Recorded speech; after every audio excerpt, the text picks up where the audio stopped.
Vladimir Putin the Bluetooth কাকু যেমন ঘাড়তেরা একরোখা plus ধরেন দুঃসাহসী একটা ক্যারেক্টার, পুরান ন্যাটোর বিরুদ্ধে একাই লড়াই চালিয়ে যাবার ঘোষণা দিয়েছেন। তবে পুতিন কাকুর সাথে আরেকটা ক্যারেক্টার যোগ হয়েছে। তলে তলে পুতিন কাকু যে কই পর্যন্ত ঘটনা ঘটানোর জন্য প্রস্তুতি নিয়েছেন, আস্তে আস্তে এগুলো সামনে আসছে। তবে পশ্চিমারা সন্দেহ করছিল একটা পরকীয়া চলে।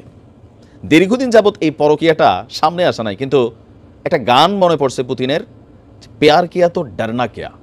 তো সেই গানকে বাস্তব করার জন্যই এবার সেই পরকীয়া প্রেম অথবা সেই পরকীয়া রাষ্ট্র সামনে আসছে। গেল কয়েকদিন যাবৎ আলোচনায় উত্তর কোরিয়ার ঘাড়তেরা পাগলা কিম জং উন।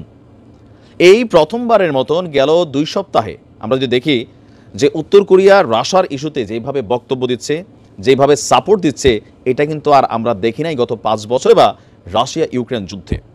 দর্শক, উত্তর কোরিয়ার নেতা কিম জং উন বলছেন, যখন তৃতীয় বিশ্বযুদ্ধ কেউ কেউ বলছেন শুরু হয়ে গেছে, কেউ কেউ বলছেন যে আসন্ন, পুতিন যখন প্রস্তুতি নিচ্ছে, পশ্চিমারা তারা সতর্ক অবস্থানে আছে, এমন সময় কিম জং উন বলছেন ইউক্রেন যুদ্ধে মার্কিন যুক্তরাষ্ট্রের সরাসরি সামরিক হস্তক্ষেপের ফলেই ইউক্রেন দূরপাল্লার অস্ত্রের ব্যবহার করছে। এই অস্ত্রের ব্যবহারের আত্মরক্ষার জন্য রাশিয়ার লড়াইয়ের অধিকার আছে। বিশেষ করে সমস্যাটা বাগেছে পুতিন কাকু ইদানিং যে মেশিনারিজগুলো ব্যবহার করেন, অরিশনিক থেকে শুরু করে আরও যেগুলো, এগুলো আসলে ঝামেলা পাকাইছে। পশ্চিমারা বলতেছে না, এত ডেঞ্জারাস মেশিনারিজ দিয়া তোমরা মানবাধিকার লঙ্ঘনের পর্যায়ে চলে গেছো, এগুলো তোমরা ব্যবহার করতে পারো না। রাশিয়া কোনোভাবেই এই ধরনের মেশিনারিজ ইউক্রেনে তারা মারতে পারে না। তো রাশিয়া বলছে মারতাম না মানে কিতা, ইউক্রেনের কাছে নাই, তোমরা তার হাতে তুলে দিচ্ছ, আমাদের অভ্যন্তরে এসে অভিযান চলছে, তা আমরা কেন মারবো না। এই একই সুরে উত্তর কোরিয়ার নেতা কিম জং উন বলছেন যে আপনার রাশিয়ার লড়াইয়ের অধিকার আছে। রুশ প্রতিরক্ষা মন্ত্রী আন্দ্রেই বেলোসোভের সঙ্গে একটা বৈঠকে উত্তর কোরিয়ার এই কিম জং উন তার এই মন্তব্য করেছেন। আপনার প্রতিবেদনে বলা হয়েছে রাশিয়ার প্রতিরক্ষা মন্ত্রী আন্দ্রেই বেলোসোভের সঙ্গে বৈঠক করেছে কিম জং উন।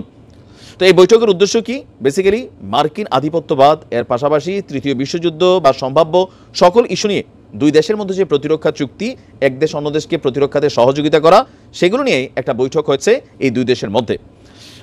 উত্তর কোরিয়া বলছে মার্কিন যুক্তরাষ্ট্র এবং পশ্চিমারা কিয়েভ কর্তৃপক্ষকে নিজেদের দূরপাল্লার আঘাত আনতে সক্ষম এমন মেশিনারিজ দিয়ে রাশিয়ার ভূখণ্ডে হামলা চালাতে বাধ্য করেছে। এখন শত্রুপক্ষকে মূল্য দেওয়ার মতন পদক্ষেপ নেওয়া উচিত। পুতিন কাকুর আরও বড় ধরনের অভিযান চালানো উচিত। আর সেই জন্য উত্তর কোরিয়ার পক্ষ থেকে যতটুকু সাহায্য সহযোগিতা দরকার সম্পূর্ণটাই করবে উত্তর কোরিয়া। আধিপত্য বিস্তারের জন্য সাম্রাজ্যবাদীদের নেওয়া পদক্ষেপ থেকে রাশিয়া তাদের নিজের সার্বভৌমত্ব, আঞ্চলিক অখণ্ডতা রক্ষায় উত্তর কোরিয়ার সরকার, সেনাবাহিনী, জনগণ, টাকা পয়সা সর্বদা রাশিয়ার ফেডারেশনের নীতিকে সমর্থন করবে।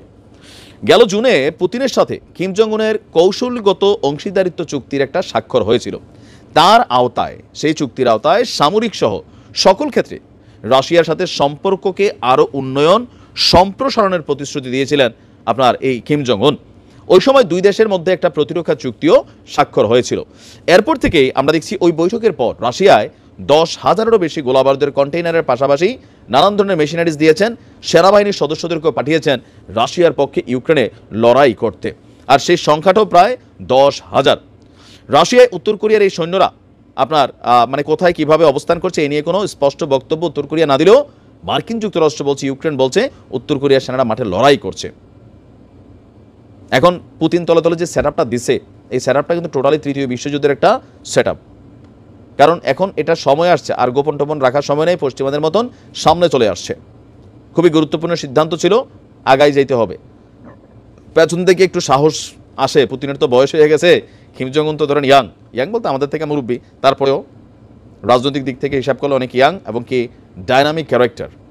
পুতিনের জন্য একদম পারফেক্ট বাতিজা। তো বাতিজা কাকা কোনো টেনশন করে না, আমি আছি, ঝুঁকবো না আমরা, কাকু বাতিজায় খেলবো আমরা। হ্যাঁ, দেখা যাক কতটুকু খেলতে পারে। ভালো থাকুন, আসসালামু আলাইকুম।